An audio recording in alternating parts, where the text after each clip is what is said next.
اب میں نوابزادہ ممتاز جنگ صاحب جو ملٹن کین سے تشریف لائے ہیں قرآن کرم فرماؤں سے تشریف لائے اور اپنا سوال پیش کریں۔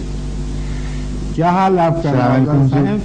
بس حضور، اب زبان کا حکم ایسا ہے کہ میں صرف زبان حال سے ہی عرض کر سکتا ہوں کہ جو پروانے کا عالم ہوتا ہے شمع کو دیکھ کے بس وہی ہے۔ یہ زبان بندی کا عالم ہے ماشاءاللہ۔ حضور کو علم ہے کہ مجھ پہ جو ایک کوہ غم ٹوٹ پڑا تھا اور گھبرا کے میں نے حضور سے رات 10 بجے استدعا کی تھی کہ دعا فرمائیں، تو وہ اس کا ایک معجزانہ نتیجہ ہے کہ صرف شکلی حضور بشاش نہیں دیکھ رہے، الحمدللہ دل بھی بشاش۔ الحمدللہ حضور میں ایک بڑی مشکل میں ہوں اور غیر شعوری طور پر یہ سوال میرے ذہن میں بہت وقفے سے ہے، لیکن حالیہ میں نے ایک کتاب پڑھی جس کو پڑھ کے وہ واقعی ابھر کے میرے سامنے آ گیا اور مجھے کسی قدر پریشانی میں ڈال دیا اس نے۔ وہ یہ ہے کہ کلام نتیجہ علم ہوا کرتا ہے اور مسلمانوں کا یہ عقیدہ ہے کہ اللہ جو ہے وہ اومنیسینٹ اور حاکم ہے، حکیم ہے، دانا ہے، لازوال ہے۔ تو قرآن مجید میں اور عام مسلمانوں کا یہ عقیدہ ہے کہ حضرت آفرینش سے انسان جو تھا وہ مواحد تھا، اور اللہ تعالیٰ نے جب سے انسانوں کو گویا انسان بنایا تو ان کی ہدایت کا سامان بھی پیدا کیا، لیکن آج تک جتنی آرکیولوجیکل تحقیقات ہوئی ہیں ان سے وضاحت کے ساتھ یہ بات سامنے آئی ہے کہ قدیم انسان مواحد نہیں تھا بلکہ مشرک تھا۔ اب حضور یہ ایک تضاد ہے جس کا حل مجھے طلب ہے۔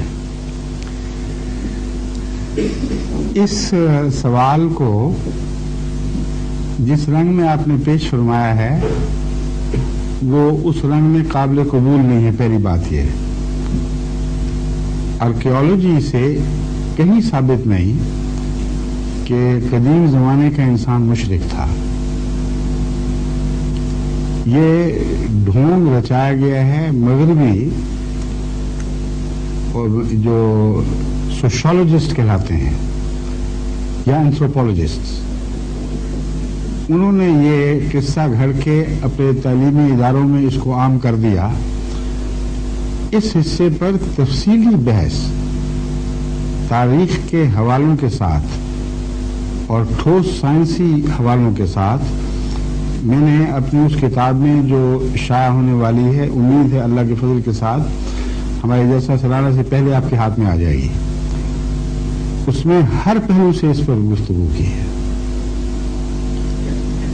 سب سے پہلی بات اہم جو خلاصتاً میں یہاں بھی بیان پھر کر سکتا ہوں، اس کتاب میں تفصیل آئے گی مگر یہاں مختصر میں عرض کر دیتا ہوں۔ یہ جو تصور ہے یہ اس طرح گھڑا گیا کہ انسان جب شعور کی ابتدائی حالتوں میں تھا وہ جس چیز کو خوفناک دیکھتا تھا اس کے حضور سجدہ ریز ہو جاتا تھا۔ ٹھیک ہے نا؟ یہ ایوولوشن سے بھی قطعی طور پر غلط ثابت ہے اور انسان کی ابتدائی تاریخ جو ہمارے علم میں ہے اس سے قطعی طور پر غلط ثابت ہے، کیونکہ وہ شروع سے ہی شکاری تھا اور ایگریکلچرسٹ بعد میں بنا ہے، اور کبھی بھی ایسا نہیں ہوا کہ شیر کو دیکھے تو پرانا انسان اس کے سامنے سجدہ کر دے یا ہاتھی سے ڈر کے اس کی عبادت شروع کر دے۔ یہ سراسر جھوٹ ہے۔ وہ تمام دوسری مخلوقات سے جو زمین پر تھی ان سے بہتر دماغ رکھنے کی وجہ سے، بہتر ہتھیاروں سے ہمیشہ ان سے لڑتا رہا ہے، اور خداؤں سے کوئی نہیں لڑا کرتا اس طرح۔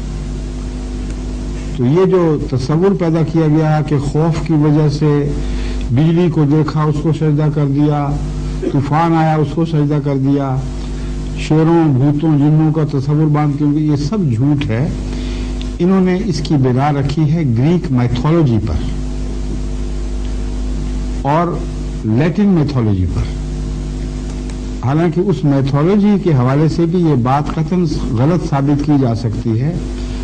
وہاں بھی بہت عظیم انبیاء پیدا ہوئے ہیں اور ان کی تعلیم کے بگاڑ کے بعد شرک آیا ہے، اور یہ سلسلہ ازل سے اسی طرح جاری ہے.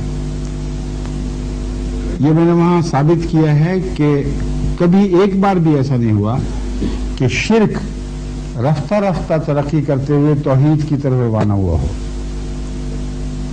ہر دفعہ یہ ہوا ہے کہ توحید بٹ کر اور پھٹ کر بالآخر شرک میں تبدیل ہو گئی. قرآن کریم نے اس کے ایسے ٹھوس دلائل دیے ہیں کہ کوئی دنیا کا سوشالوجسٹ اس کا جواب نہیں دے سکتا. حضرت آدم کے بعد حضرت نوح کے زمانے تک شرک ہو چکا تھا.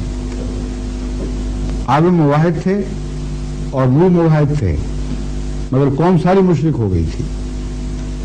نوح نے توحید کے لیے جہاد کیا اور خدا تعالیٰ نے آپ کی تائید فرمائی. ابراہیم کے آتے آتے پھر شرک پھیل گیا.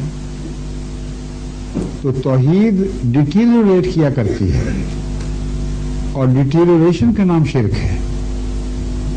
توحید اس ڈیٹیریوریشن کے نتیجے میں کبھی بھی پیدا نہیں ہوئی. یہ بالکل عقل اور تاریخ کے خلاف فیصلہ ہے. حضرت ابراہیم علیہ السلام کے بعد سلسلہ نبوت جہاں بھی دیکھیں گے آپ، شرک ان کے بعد انہی کی قوموں میں پیدا ہوا ہے. موسیٰ کی زندگی میں بھی شروع ہو گیا. بس شرک ڈھلوان کا نام ہے اور توحید بلندی کا نام ہے. قومیں طبی طور پر مشکل کاموں سے آسان کی طرف منتقل ہوا کرتی ہیں.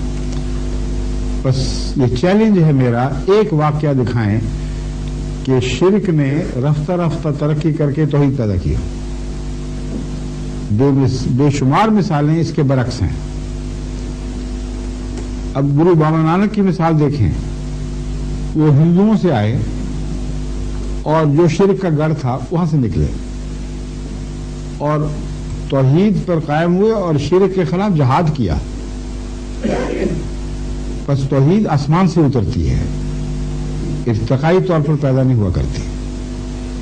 لیکن یہ ایک دلیل ہے مختصر، اس میں نے آسٹریلیا کے کانٹیننٹ کے حوالے سے ان کی تھیوریز کو قطعاً غلط ثابت کر دیا ہے. اور آنے دے کتاب پھر آپ کو پتہ چلے گا کہ کوئی گنجائش ہی نہیں ہے اس بات کے انکار کی کہ ہمیشہ توحید ڈیٹیریوریٹ ہو کر شرک میں بدلا کرتی ہے. اگر کچھ کہیں اور نہیں جانا تاریخ میں تو مسلمانوں کا حال دیکھ لیں. حضرت صلی اللہ علیہ وآلہ وسلم کی توحید کے چشمے سے اسلام پھوٹا ہے. اور آج پاکستان میں کیا ہو رہا ہے؟ مردہ پرستی عام ہو گئی ہے. درختوں سے بچے مانگے جا رہے ہیں. کوئی نظرہ ٹھیک کرنے والی شاخ ہے کسی پیر کی، کوئی گنٹھیا ٹھیک کرنے والی ہے. سارا آوے کا آوا بگڑا ہوا ہے. جو بھی پاکستان کا بڑا اٹھتا ہے وہ پہلے داتا کے دربار پہ حاضری دے تو پھر وہ سمجھتا ہے کہ مجھے استقلال ملے گا. جہاں شرک کا یہ عالم ہو، انگلستان میں جو مشرک علماء ہیں ان کا بول بالا ہے یہاں. اب دیکھ لیں اور اتنا جاہل بنا رہے ہیں لوگوں کو، بیچاروں کو. ان سے پیسے کھا رہا ہے، جن ان کے نکال رہا ہے. جنوں کا عقیدہ اس لیے بنایا ہوا انہوں نے، ان کو جنوں سے رزق ملتا ہے. تو اپنے رزق پہ کون لات مارے؟ لڑکیوں کے پیٹ میں لاتیں مار مار کے اس کو مار دیتے ہیں، مگر جن کو لات نہیں مار سکتے. یہ حقیقت حال، تاریخی حقیقت ہے جو آج تک اسی طرح دیکھی جا سکتی ہے. جزاک اللہ.